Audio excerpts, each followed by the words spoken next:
My distant and reserved scholarly friend from childhood ended up falling for a rebel. She mentioned he was unlike anyone else, bursting with energy and life, like a beacon brightening her dull existence. She ditched classes just to hang out with him. She even got into street racing and fights for his sake. She left me without a second thought right in the middle of a raging inferno for him. My decade of one-sided love was entirely consumed by those flames. Later on, I moved overseas and never crossed paths with her again. Never in my wildest dreams did I imagine that 10 years down the line, I'd bump into her during a business meeting. I assumed she'd already tied the knot with her guy and was living her fairy tale. But out of the blue, she locked eyes with me, tears streaming down her cheeks. "You know how long I've been searching for you?" I first saw Eliza again at a corporate banquet. She was lost in her thoughts. Her head was lowered, showcasing a graceful alabaster neck beneath her midnight hair. Even amidst the lively crowd, she seemed to have built an invisible wall keeping everyone at bay. She instantly stood out. After a decade, she appeared even more distant than before, her stare as frigid as ice in a polar desert. Maybe it was only when she glanced at Marcus that her icy demeanor softened into a gentle spring thaw. She didn't notice me, just glanced down with a touch of impatience in her eyes. Noticing my gaze, a buddy beside me whispered, "That's the eldest daughter of the Zhang family. She just took over the family business after coming back from abroad. I heard she graduated from Cambridge, top of her class. She impressed the board right after her return. Not just some ditzy rich girl. She's quite impressive." "Ah," my friend winked at me with a cheeky grin. "She's the perfect, affluent, and stunning female lead. They say guys chasing after her line up from River Street to Central Avenue. Want to go say hi?" I stayed silent, but my mind drifted to memories of Eliza from back in the day. 17-year-old Eliza had skin so pale it was almost translucent under the sunlight. Her eyes, when she seriously looked at me, held a faint smile, and her voice was like ice melting in a spring brook. "Michael, let's both get into Harvard." Okay, that was such a distant memory, even though I hadn't thought about it for years. It was now as vivid as if it happened yesterday. I placed my wine glass back on the server's tray and murmured softly, "No need, let's go." Just then, Eliza's gaze swept my way and suddenly fixed on me. She froze. Then she abruptly pushed through the crowd and hurried toward me, finally breaking into a sprint, her high heels clicking urgently on the floor. "Michael?" she called out loudly, her voice shaking with disbelief. I wasn't sure if I was seeing things, but her eyes seemed a bit red. I acted like I didn't see her and turned to leave. Our story isn't particularly extraordinary. Our families had been close since we were kids, even born in the same hospital, just hours apart. We were the perfect example of childhood sweethearts. Eliza had been proud and distant from the start, viewing everyone around her as nothing more than disposable trash. Even in elementary school, the number of love letters she received could fill half a drawer. She never read a single one, just tore them up in front of the boys' faces and tossed the pieces into the bin without a hint of emotion. She had every reason to be proud, coming from a privileged background, with delicate features and a sharp mind. By age 3, she was already flipping through the Cambridge dictionary. At 11, she hacked into her father's company firewall, accessed confidential files, and left her father both furious and begrudgingly proud. But she was always a bit more relaxed around me. Eliza never skipped a grade, insisting that if she didn't stick with me, I'd be a lost cause. So, from childhood through high school, I'd either go to her house after classes, or she'd come to mine, where we'd study together while goofing around. She'd often tap my head with a pen in frustration, saying, "Michael, how many times do I have to explain this simple problem before you get it? Are you dumb?" Under her daily tutoring sessions, even the dumbest would eventually catch on. Growing up, we were always the top 2 in class, her in first place, me in second. In life, we were inseparable. Her mother would often joke that we were so close we might as well share a pair of jeans. She'd even tease my mom about setting us up for marriage. Every time she said that, I'd blush and stay silent, but inside, I was thrilled. Who wouldn't adore Eliza? So beautiful, so exceptional, and so openly supportive of me. If the story ended here, it would have been a happy ending for childhood sweethearts. Unfortunately, it wasn't long before Marcus showed up. Marcus was unlike any other guy I'd ever met. To put it nicely, he was unconventional. To put it bluntly, he was a delinquent. He transferred to our school during our sophomore year, reportedly expelled from his previous school due to some incident. He never paid attention in class and often skipped school to hang out, while other boys obediently wore their school uniforms. He wore a tight black tank top showing the faint outlines of his abs and a tattoo, which made the girls secretly check him out. He loved dating, and almost every attractive girl in the school had been with him at some point. He didn't care about the gossip and even turned those stories into conversation starters. He hung out with troublemakers from outside the school, often kissing girls with dyed, messy hair in public. After school, he'd straddle his motorcycle, chew gum, and rev the engine, while the girl clinging to him screamed with joy as they sped off. In a place where everyone seemed to blend in, he was a unique firework attracting many's attention, including Eliza's. In theory, someone like Marcus shouldn't have any connection with Eliza. He was a troublemaker who barely passed his classes, with parents who were gambling addicts and didn't care about him. The teachers ignored him as well. Eliza, on the other hand, was a top student who consistently ranked first in the class. She came from a wealthy family, was disciplined, and was the pride of both teachers and parents. But somehow, their paths crossed.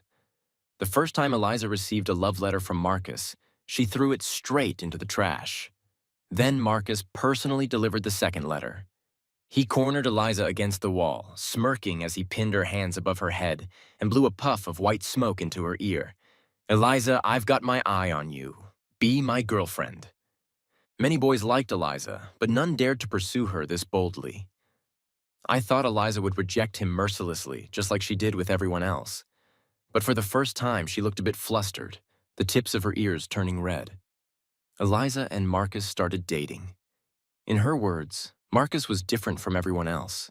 He was vibrant, like a ray of light illuminating her monotonous life. When I waited for Eliza at the school gate, I'd often see Marcus with his arm around her as they walked out together. He'd smile mischievously at Eliza. "Your little childhood sweetheart is waiting for you. Want to do your homework with him?" His friends would burst into laughter. "Yeah, Eliza, go home and study. Michael is waiting for you." I felt uneasy and frowned at Eliza, but she just gave me a cold glance, then linked her arm with Marcus's and walked away. She didn't say a single word to me. Marcus looked back, giving me a smile that was both mocking and pitiful. I stood at the school gate for a long time, before finally lowering my head and leaving alone. Marcus didn't like me, and he didn't want Eliza to be with me. So Eliza stopped seeking me out, and when I tried to find her, she would coldly turn me away. She no longer went to the library with me to study, nor did she help me with my homework. She started skipping classes to go on dates with Marcus. She fought with girls from other schools for him. She even secretly took her family's car to go street racing with him. That year, for the first time in my life, I surpassed Eliza and became the top student in our grade, and her grades plummeted. Eliza's parents were furious, and the teachers repeatedly tried to talk sense into her, but she was infatuated with Marcus as if under a spell. In the end, Eliza's mother asked me to go talk to her. I didn't want to go. I knew Eliza wouldn't listen to me, but I still went, for the girl who used to tap my head in frustration, calling me an idiot, and who said she wanted to go to Harvard with me. She was wearing a miniskirt and fishnet stockings. Her hair dyed blonde, with skull rings on her fingers. She was smoking with Marcus in an alleyway. Then they exchanged a kiss behind a cloud of white smoke. She was almost unrecognizable from the meticulous girl I once knew. I walked over and pulled her away. Eliza, pulled aside by me, looked impatient. "Are you here to lecture me like everyone else?" I clenched my fists, trying to reason with her. "Eliza, didn't you say you wanted to go to Harvard with me?" I paused, suppressing the dull ache in my chest, and almost pleaded, "I know you like Marcus, and I won't stop you from liking him. But could you at least wait until after the finals?" Eliza just sneered, and then Marcus came over, wrapping his arm around Eliza's neck and planting a kiss on the corner of her mouth. He turned to me, his gaze malicious and taunting. "Michael, Eliza is my girlfriend. What business does she have going to Harvard with you? Who the hell do you think you are? I turned pale and looked at Eliza, but she just avoided my gaze. How about this? Let her choose for herself. That way you can stop obsessing over someone else's girl. Marcus blew out a puff of smoke and nudged Eliza with his elbow. You choose, him or me. To this day, I still remember that brief yet agonizing evening. The sunset was a fiery, intense crimson as I stood there, waiting for Eliza's decision. After a moment, she lifted the corners of her mouth into a mocking smile. Then, right in front of me, she kissed Marcus deeply. When they finished, she looked into his eyes and said, "Isn't it obvious?" Back to the present. I walked quickly, heading straight for the car as soon as I exited the building. Behind me, Eliza stood at the entrance, her face as pale as paper, anxiously looking around but unable to find any trace of me. The streetlights cast her shadow long and thin, giving her an unexpected and fragile appearance, as if she might break at the slightest touch. I leaned back in the driver's seat and lit a cigarette. The scent of menthol filled the enclosed car, and I closed my eyes slightly. I never used to smoke. This habit developed after I went abroad. Tobacco doesn't bring much joy, but it does allow you to momentarily forget your troubles. The reason I left the country was that I almost got burned alive in a fire. That afternoon, when I went looking for Eliza, some of the thugs who had previously fought with Marcus came seeking revenge. I heard it was because Marcus had dated one of their sisters, who had even had a miscarriage for him. Later, she continued to cling to Marcus, but Eliza slapped her across the face. The thug couldn't swallow his pride, so he brought in some big shots from the streets.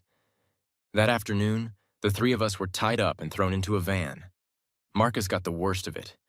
He was beaten so badly that he was covered in blood. Then we were dumped in an abandoned warehouse, waiting for the so-called boss to deal with us. Teenagers can take a beating, despite looking bad. The injuries were mostly superficial. Marcus soon woke up and managed to rub the ropes tying his hands until they snapped. There were 2 doors in the warehouse. Eliza had always liked taking things apart, and she had once dismantled the lock on the front door of her house. Using a piece of wire, she managed to unlock the door.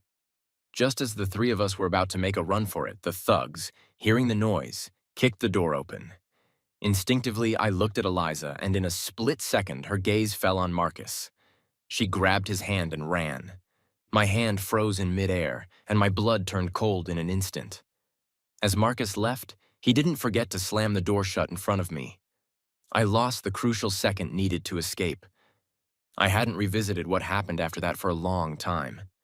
The thug recognized me and knew that Eliza and I were childhood sweethearts.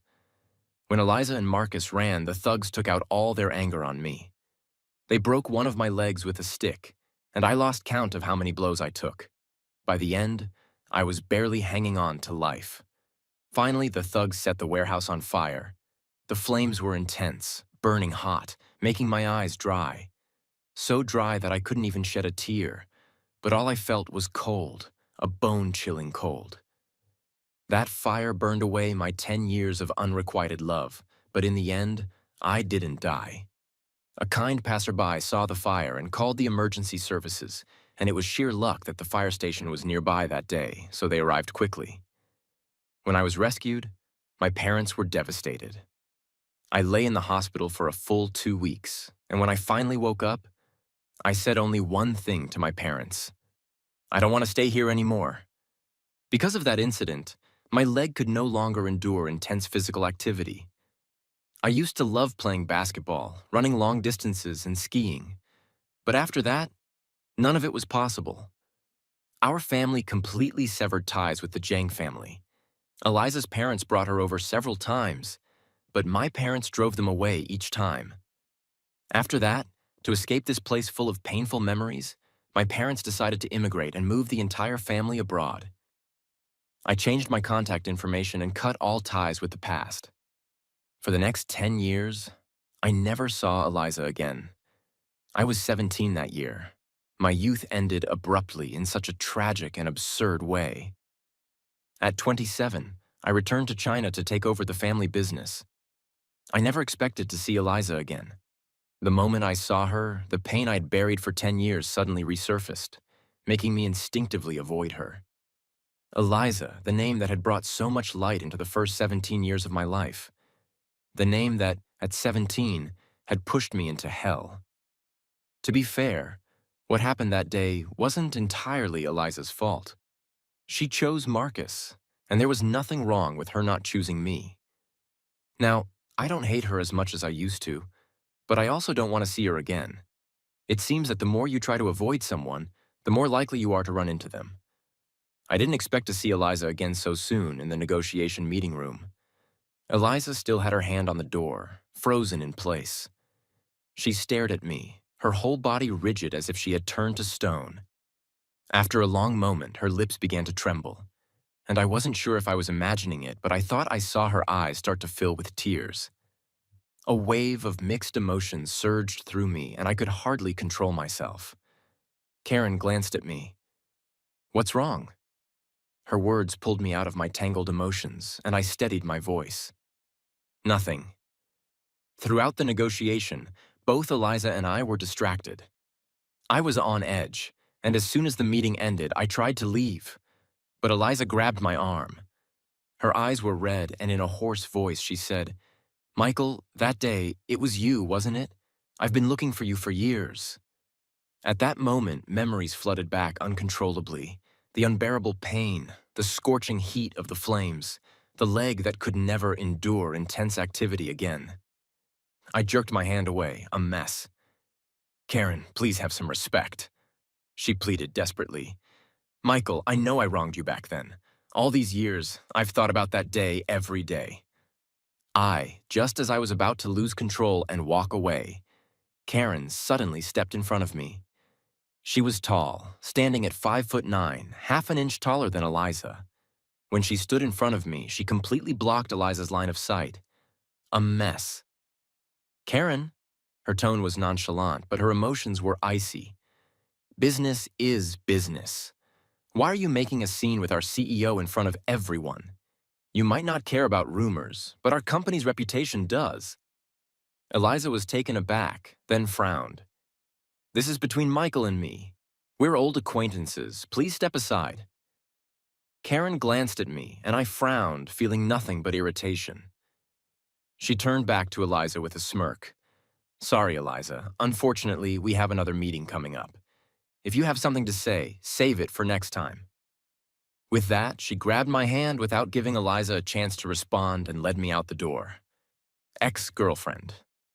Once we were in the car, I sat in silence, lost in thought. Karen looked at me a few times and finally couldn't help but ask. I shook my head and whispered, "No." Then she added, "She wronged you in the past." I remained silent. Karen cursed under her breath. "That woman doesn't look like anything good. Her eyes are practically on top of her head, pretending to be all cold and aloof. Why didn't you say anything back there?" Her meddling broke up my sullen mood, and I couldn't help but laugh. "What good would it have done? Are you going to beat her up for me?" "Of course," Karen fumed. "How did she wrong you? Tell me." I said nothing. After a moment, Karen handed me a bottle of water.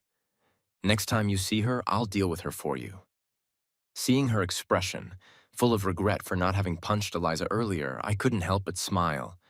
Those dark emotions slowly faded away. Karen and Eliza are two completely different people. Eliza was always the unattainable flower on the hilltop. After returning to China, I heard bits and pieces about her life. I thought she liked Marcus so much that they would stay together forever. I never expected that after I was rescued, they would break up.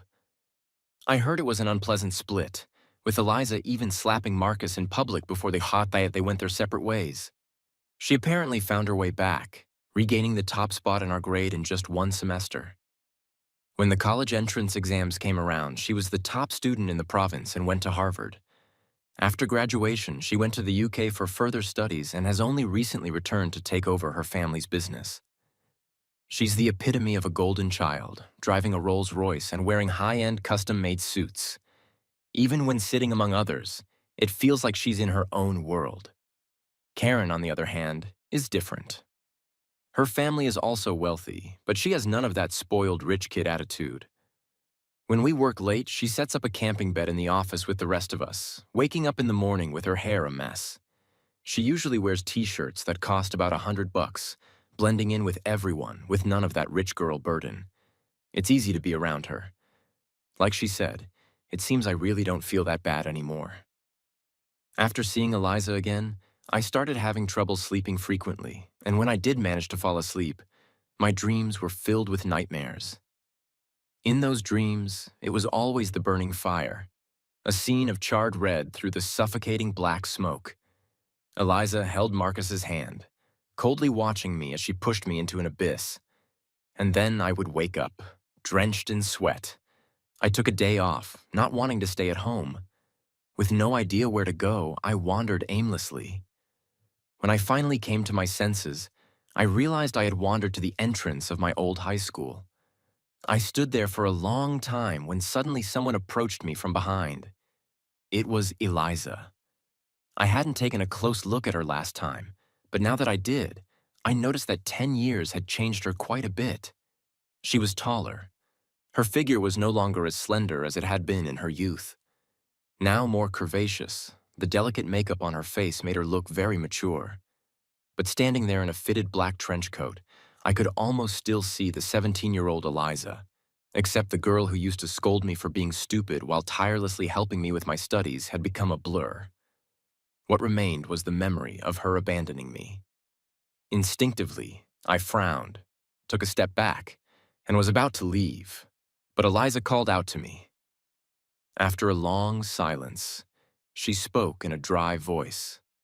"Michael, I've always owed you an apology. All these years, I've been looking for you. I keep having dreams about that day, and I regret every moment of leaving you behind." I forced a cold smile. What good is saying all this now? The damage was done, and an apology couldn't undo it. Eliza gave a bitter smile. "I know, saying sorry won't change anything. I just want to make it up to you. Can't you give me a chance?" "No need," I replied, expressionless. "Eliza, I don't want to see you again. Let's just be strangers." She repeated the word. Her tone was filled with bitter pain. She took a step forward, her expression growing agitated. "Michael, I know you resent me. You hate me. If you want to hit me or yell at me, I won't say a word. But we were together for so long, and now you want us to be strangers." I was just confused at the time. Her voice trembled as she continued, "But I really regret it now." I looked down, clenching my fists as a storm of emotions brewed inside me, threatening to overtake my mind. It took every ounce of strength I had not to lash out at her. "Eliza, could you stop being so shameless? You say you regret it, and I'm supposed to forgive you. Do you have any idea?" I bit down hard on my words, tasting blood. "Do you have any idea what I went through back then? And you still dare stand in front of me?" Eliza's brow furrowed with pain, and she fell silent. Honestly, have I hated Eliza all these years? Of course I have, but not as much as you might think. She liked Marcus, and it was natural for her to choose him over me. But what did I do wrong? Who could I blame? Over the years, I've come to terms with it. Maybe it was just my fate to go through such a catastrophe. I never expected an apology from her. All I wanted was to never see her again. Eliza called out to me from behind, her voice trembling with fear. "Michael, you liked me back then, didn't you? I wanted to tell you. I liked you too. I was just too stupid to realize it back then." I didn't stop walking, confessing her feelings now. How absurd. I had liked Eliza for many years, very much, so much, and I had waited for her for many years. But the fragile love of a young person crumbled like paper in the face of such a disaster, consumed in an instant by the flames. Now, all I feel for her is overwhelming disgust, disgust so strong that I don't want to see her ever again. Back then, she didn't choose me, and in the future, I don't need to be chosen by her. As I reached the street corner, I suddenly stopped in my tracks. A man in a faded jacket, surprised, took off his sunglasses. "Michael," he smiled. "Do you remember me? I'm Marcus." At a business banquet I attended with Karen, I heard a familiar voice while walking down the hallway to the restroom. Peeking around the corner, I saw Marcus, dressed in a suit, holding Eliza from behind. "All these years, I've never forgotten you," he said. "All these years, I've never forgotten you. I've always thought about you, Eliza." It was clear that Marcus hadn't been doing well these past years. His suit was ill-fitting, with his ankles exposed. The rebellious look on his face had been replaced by a greasy slickness, his stomach slightly bulging, and overall, he had let himself go. Who knows how he managed to sneak in here? I glanced at the scar on the side of Marcus's face. After I left the country, some of my friends, angry on my behalf, tracked Marcus down and ambushed him. Marcus was nearly beaten to death that time, left clinging to life. My friends were all from wealthy and influential families, so Marcus never found out who was behind the attack and could only chalk it up to bad luck. He later got into trouble again and was expelled. And with no education and no job prospects, every job he did find was sabotaged by my friends back home. In the end, he had no choice but to turn to robbery, for which he was sentenced to 7 years in prison.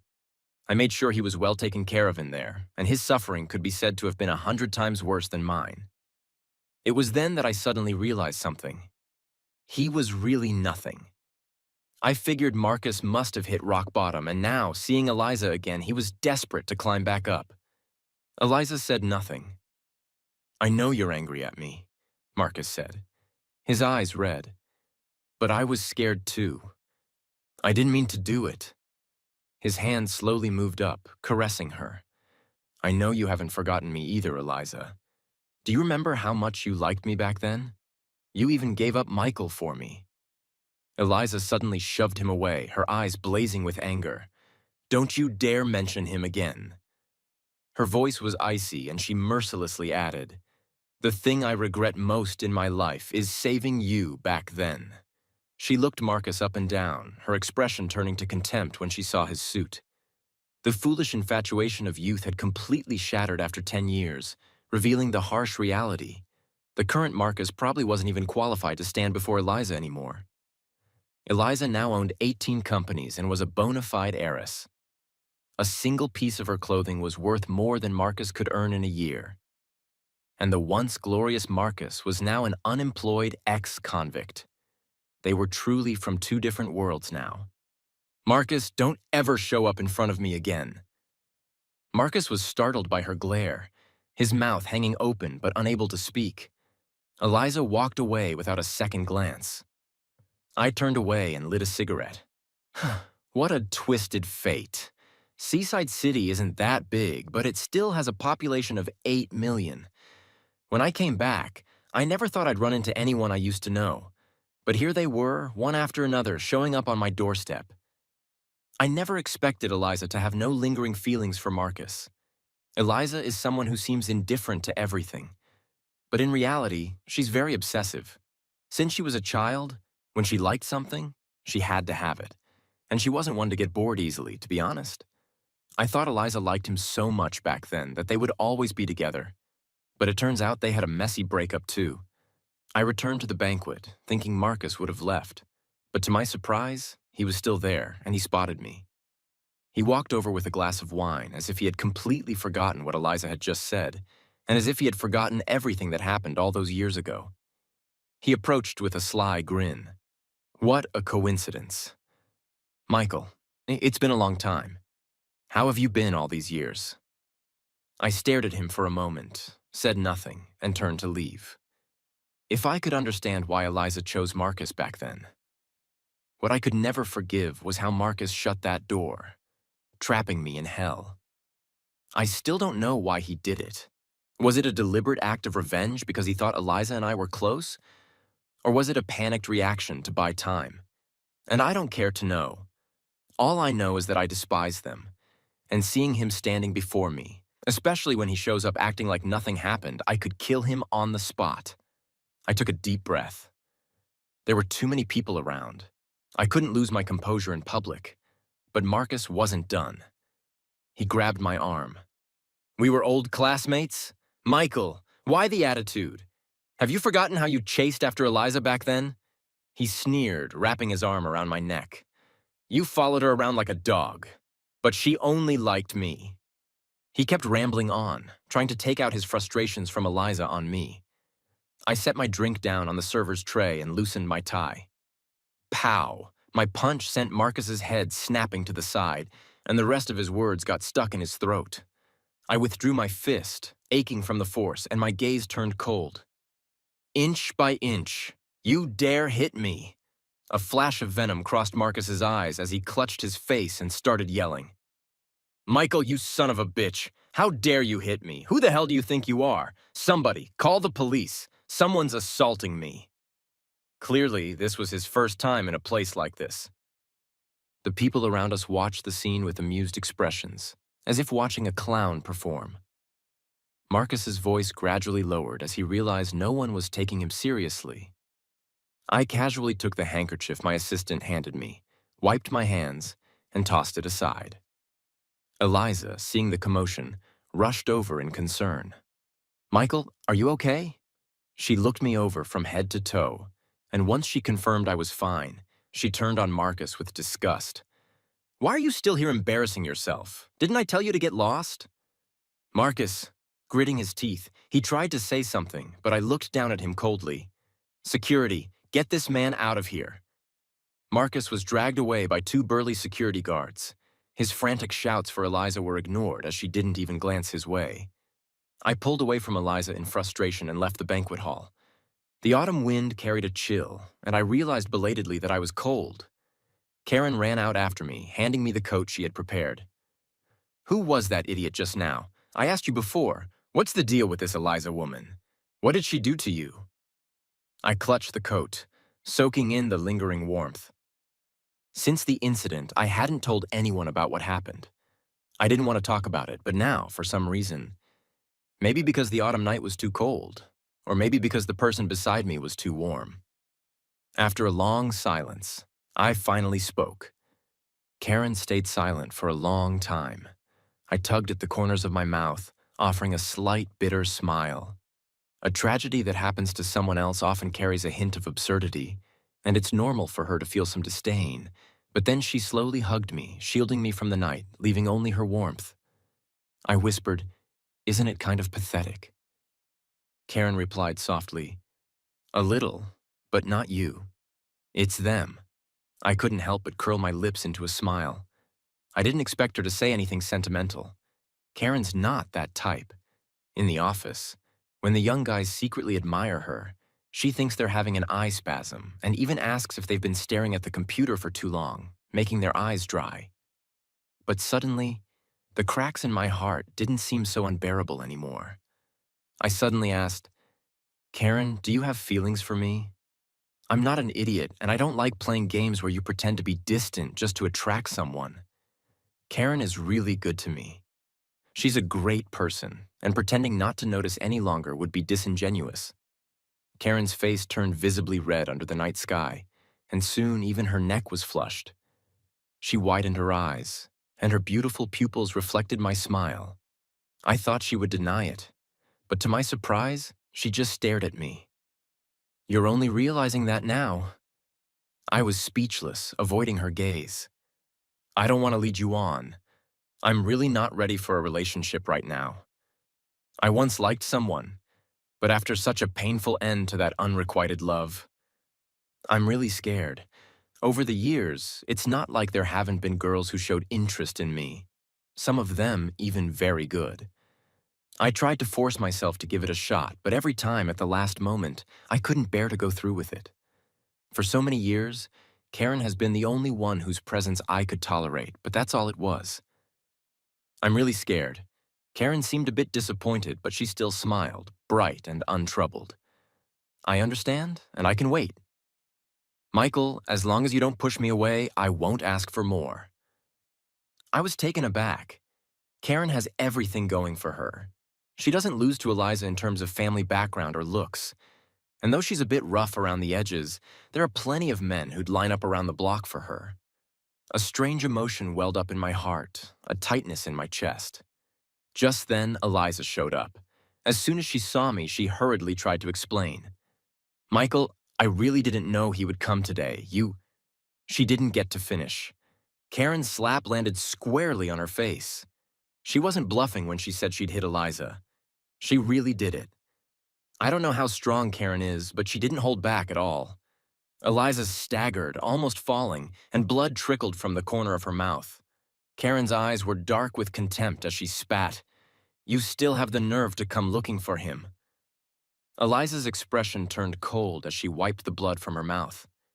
"This is between Michael and me. It's none of your business."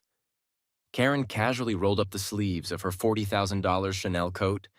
"You're harassing my boyfriend and you think it's none of my business? Get lost.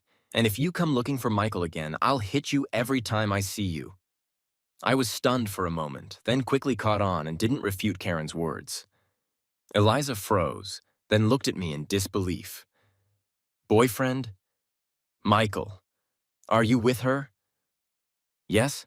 Karen hooked her arm around mine and said mockingly, "Miss Lou, in terms of family background and looks, I don't lose to you.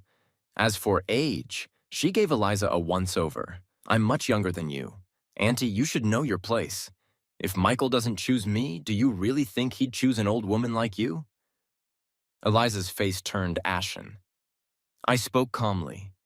"Eliza, I don't care for your apology, and I don't need your compensation. You should go." The color drained from Eliza's face.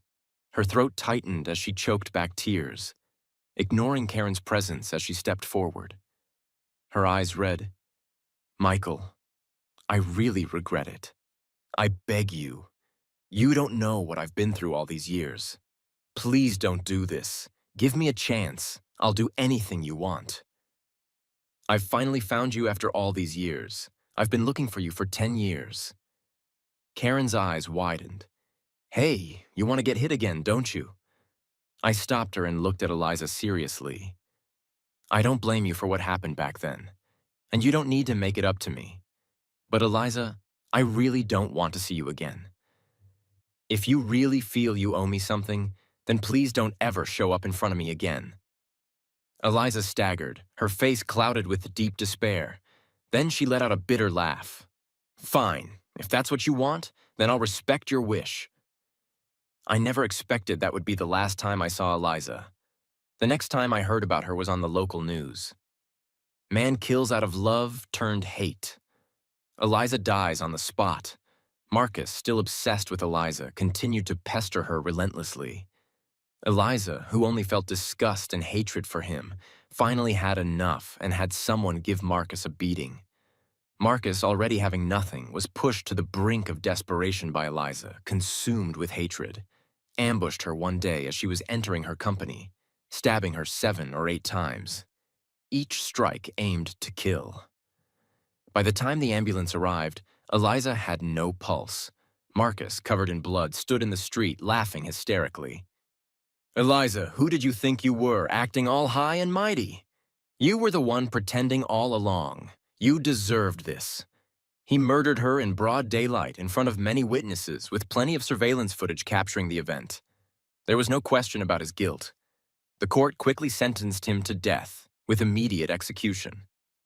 My company was expanding overseas, and I planned to leave the country with Karen. Before leaving, I visited Eliza's grave. The tombstone bore a picture of her from when she was 17. Her eyes were clear, with a slight smile, with my hands in my pockets. I stood before her grave, and suddenly, I saw the image of that young girl, her black hair blowing in the wind. She had a pair of incredibly beautiful almond-shaped eyes, and the way she looked at me carried a barely noticeable gentleness. I asked her, "Eliza, why didn't you agree when the teacher suggested you skip a grade?" She scoffed and turned her head away. "If I go, what will you, the idiot, do? You might not even get into college and end up screwing something up." I pouted angrily. "I'm not that dumb. You're talking nonsense." She looked at me, a hint of a smile in her eyes, and reached out to ruffle my spiky hair. I closed my eyes. That was such a distant memory, one I hadn't thought about in a long time. After she turned 17, Eliza had changed so much, becoming someone unrecognizable, someone I didn't dare to think about. But now that she's gone, I suddenly remember what she was like when she was young. I turned away. The 17-year-old girl rested her chin on her hand, looking at the boy across from her. Idiot. Even after all these explanations, you still don't get it. What will you do without me? Those faces gradually blurred, leaving behind nothing but emptiness, the absurdity of youth. After so many years, it had finally come to an end. Perhaps we should have said goodbye long ago, but this farewell came so late. Eliza, if there is another life, I hope we never meet again. From Eliza's perspective, I once thought Marcus was the light of my life. For the first 17 years of my life, everything was planned, meticulous, and orderly. It seemed that every stage of my life was mapped out. What I should do, what I shouldn't do, with no room for mistakes. I never imagined that a person could live like Marcus. I had never met a boy like him. He wasn't good at studying, had a terrible reputation, but he seemed so free. He didn't care about what anyone thought. So when he cornered me, telling me he liked me, and I saw that light of freedom in his eyes, I couldn't help but nod. The time I spent with Marcus was joyful. I had never experienced anything like it in my previous life. I didn't have to care about what my parents or teachers thought. Didn't have to worry about grades. I just did whatever I wanted. I became obsessed with those days and grew to loathe the monotony of my past even more. Michael represented that monotony. So when he came to me, saying he wanted to go to Harvard together, all I felt was disgust. I thought I loved Marcus. So when we were in that warehouse, I didn't hesitate to leave with him. And then came the fire. It was as if that fire burned away the fog in my mind. When I saw Marcus again, I finally realized something, belatedly. Too late.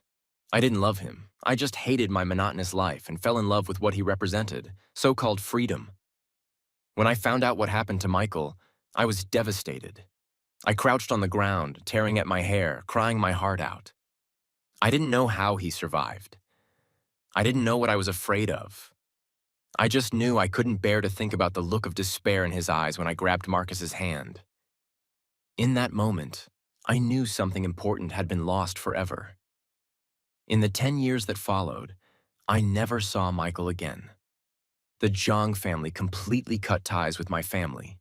I searched for many people, but it seemed that Michael had made up his mind to sever all connections with the past. I could never find him again. I went to the United States, the United Kingdom, lived in Australia for 3 months, traveled all over the Netherlands, and spent the coldest winter in Canada. Many times I fantasized about opening my eyes and seeing that boy with the scarf, smiling at me with warmth in his eyes. I started having recurring dreams. In the first part of the dream, everything was always beautiful. He was lying on the carpet in my room, frowning as he complained, "Eliza, this problem is so hard. Can you explain it to me again?" But as I walked over, the scene would change. Flames would engulf the abandoned warehouse, and he would lie there, covered in blood, weeping tears of blood as he looked at me. He never said a word, but just one look from him was enough to wake me up in the middle of the night, unable to sleep again. I thought that as time passed, I would gradually forget him, but his face only became clearer in my mind. I knew then that Michael had become an obsession. It was only after losing him that I realized how much I loved him. Marcus was never my light. My light had been by my side all along.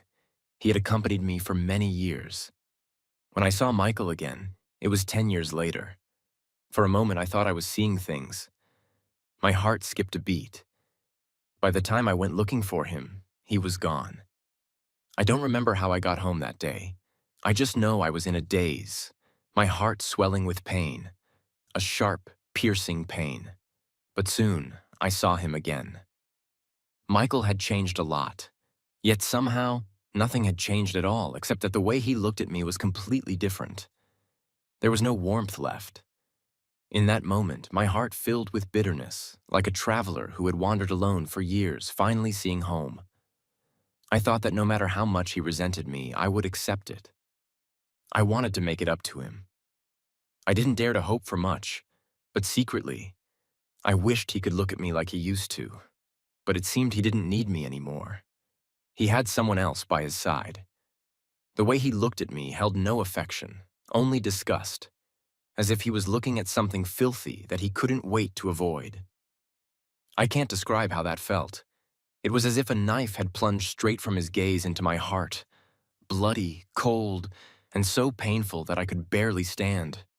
I almost tortured myself by feeling that pain. I deserved it. I brought this upon myself. I never expected Marcus to show up again, reopening Michael's wounds, ignoring my warnings, and clinging to me once more. Years ago, I ended things with Marcus with a slap. I thought we were completely over, but seeing him again, I realized that the hatred in my heart had resurfaced, and I even wished he would die. I know I was the one who hurt Michael, but if it hadn't been for Marcus, maybe things wouldn't have ended up this way. I had someone take revenge on him. I never thought he would be driven to madness, stabbing me in the street. As I felt my life slipping away, I suddenly felt at peace. This was what we owed Michael. Marcus and I, we both deserved to go to hell.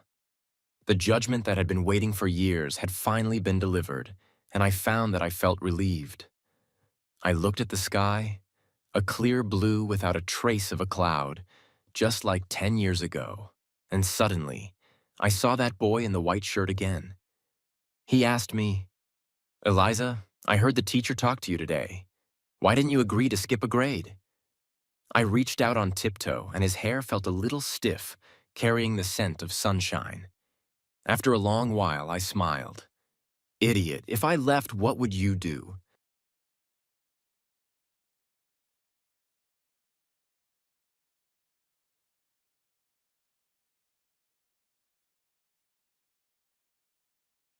So, Yeah. but I mean that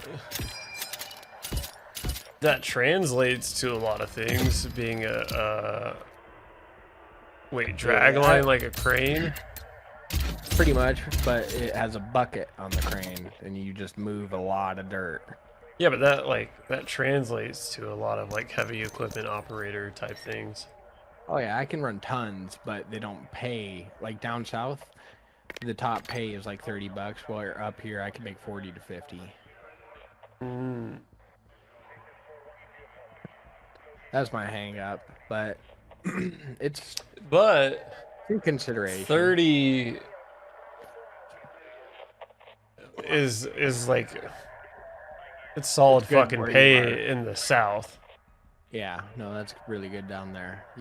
Texas pay wages are about the same as Wyoming, but I like the more money, you know. I'm just waiting for the right opportunity. But like I said, I was days away from moving down to Texas. Yeah, John G, 30 here is good money. It really is. I used to make 40. That's why I'm so fucking pissed about the job that I did not get. It was fucking $42 an hour. And I was way fucking overqualified for that job. Yep. Shit pissed me off. They've just left me fucking hanging. And now I'm just kind of shit up creek. Like, I don't fucking know what I'm going to do. I'm about to the point of just going to a welding school. I haven't worked in 3 months now. It's been like 3 years for me.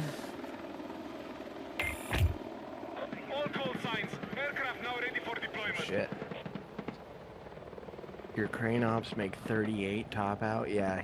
Our crane operators, they're probably making 60 to 80 up here. We have some fuel. I was, right when I got fired, I was hired for I was enrolled in a crane operator school.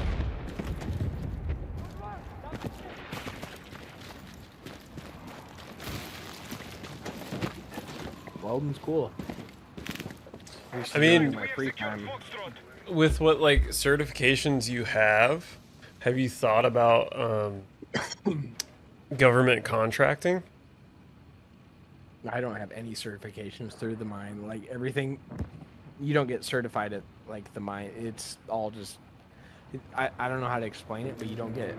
You don't have it, licensed. yeah. You don't have any licenses or anything like that. So mine's all just, it's all he say, she say.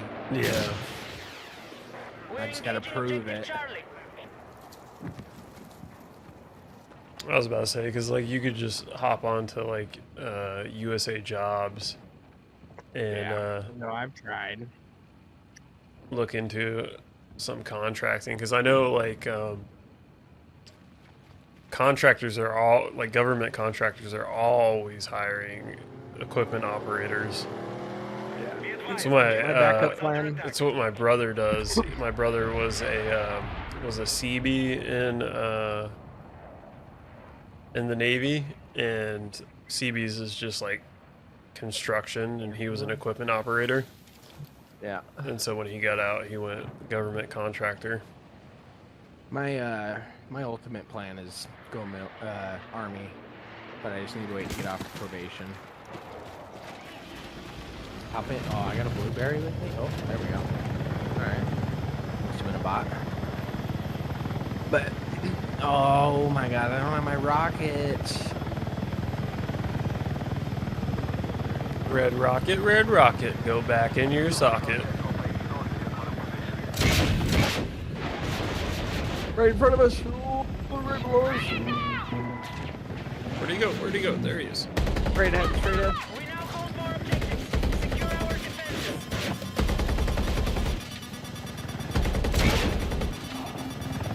It's too fucking far. I'm not hitting shit.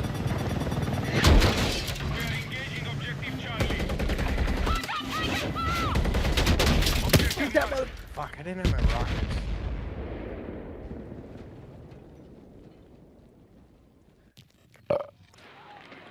See, I'm glad Janshi still to the military, no matter his drunk level, shows he means it.